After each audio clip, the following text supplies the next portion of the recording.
সালাম আলাইকুম। গেল 5ই ফেব্রুয়ারির পরে হঠাৎ করেই আওয়ামী লীগের রাজনীতি নিষিদ্ধ প্লাস আপনার শেখ হাসিনা সহ আওয়ামী লীগের যারা ঊর্ধ্বতন নেতারা আছেন, যারা এই জুলাই আগস্টে পেছন থেকে প্রকাশ্যে তাদের টিম দিয়া যে গণহত্যা হয়েছে বা যে হত্যাকাণ্ডগুলো হয়েছে সেগুলোতে জড়িত ছিলেন, তাদের বিচারের দাবিতে মোটামুটি আমরা সবাইকে একাট্টা হতে দেখছি। সর্বশেষ আমাদের প্রধান উপদেষ্টা ডক্টর মোহাম্মদ ইউনূস তিনি দুবাই সফরে গিয়ে ইন্টারন্যাশনাল মিডিয়াতে যে বক্তব্য দিয়েছেন, এখান থেকে তো স্পষ্ট যে সামনের দিকে আওয়ামী লীগের রাজনীতি অনেকটা কঠিন হবে, প্লাস শেখ হাসিনার বিচারের জন্য ইন্টারন্যাশনাল লেভেলে যতটুকু কানেক্টিভিটি ডক্টর ইউনূসের আছে সবটাই তিনি ব্যবহার করবেন। কেননা শেখ হাসিনার বিচার হওয়া খুবই জরুরি। কাদের জন্য? প্রথমত ডক্টর ইউনূসের জন্য, কারণ শেখ হাসিনা কখনো ফিরে আসলে সবার আগে যিনি ভুক্তভোগী হবেন এটা হচ্ছে ডক্টর ইউনূস। এরপরে আমাদের সমন্বয়করা, এদের কাউকেই কিন্তু আওয়ামী লীগ ছাড় দিবে না, আর এই জিনিসটা বোঝে। এখন দেশের জনগণ, এই জনগণ কখনোই এক পক্ষের হয় না। এই জনগণ আওয়ামী লীগের, এই জনগণ বিএনপির, প্রত্যেকটা রাজনৈতিক দলের, টোটাল জনগণ বলতে আমরা কখনোই কোনো বিষয় ঐকমত্য নাই। আমাদের মধ্যে ফাটল আছে, যা যে দলের সাপোর্টার আমরা ওই দলকে আমরা ওই দলের জনগণ হিসেবেই বাংলাদেশে আমাদের আসলে অবস্থান।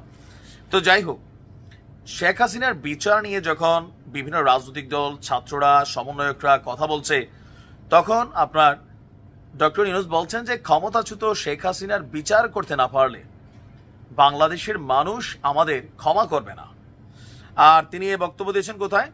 ওয়ার্ল্ড গভর্নমেন্ট সামিটে অংশগ্রহণের জন্য দুবাই সফরে যখন তিনি আছেন, তখন আমিরাত ভিত্তিক সংবাদ মাধ্যম দ্য ন্যাশনালকে দেওয়া এক সাক্ষাৎকারে তিনি বলছেন, ইউনূসের সোজাসাপটা বক্তব্য যে শেখ হাসিনা সরকারের গুরুত্বপূর্ণ ব্যক্তিদের শাস্তি এড়ানোর সুযোগ দেওয়া হবে না।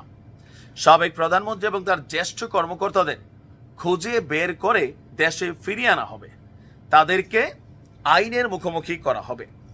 তো অলরেডি ভারত সরকারকে চিঠি দেওয়া হয়েছে জানিয়ে ডক্টর ইউনূস বলছেন যে তার বিরুদ্ধে আমাদের কাছে অনেক প্রমাণ আছে। এছাড়া জাতিসংঘের যে তদন্ত রিপোর্ট, সেখানেও তার অপরাধের তথ্য রয়েছে।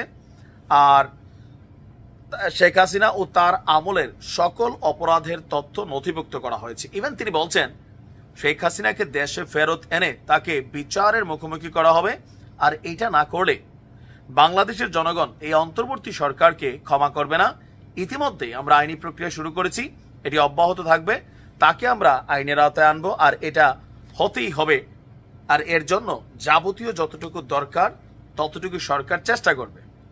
এখন প্রশ্ন হচ্ছে যে এই মুহূর্তে শেখ হাসিনার বিচার বলতে যদি ফাঁসির বিষয় আসে, জাতিসংঘের স্পষ্ট একটা বার্তা আছে সরকারের প্রতি, বা অন্যদেরও, শুধু ওনার না, যে তাদেরকে আইনা এদেশে যদি ফাঁসির ইস্যু থাকে এটা জাতিসংঘ পজিটিভ নেবে না।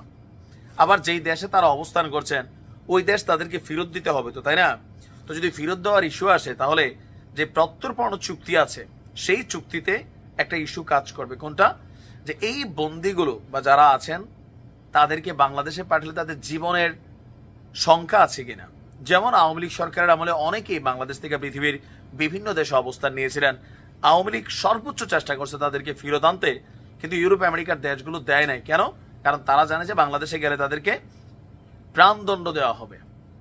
বাট শেখ হাসিনার বিচারের জন্য সবচেয়ে বেশি এই মুহূর্তে যাদের হেডেক, প্রথমত ডক্টর ইউনূস সাহেব, সমন্বয়করা, এবং কি জুলাই আগস্ট অভ্যুত্থানে নেতৃত্ব দেওয়া বা অংশগ্রহণ করা নিহত আহত প্রত্যেকেই। কারণ কখনো পরিবেশ প্রেক্ষাপট বদলাই গেলে সামহাও আমরা হয়তো ভিন্ন কিছু দেখতে পাবো। আপনি কি মনে করেন যে জুলাই আগস্টের ঘটনায় শেখ হাসিনার কি বিচার হওয়া উচিত? কমেন্টে লিখুন। আসসালামু আলাইকুম।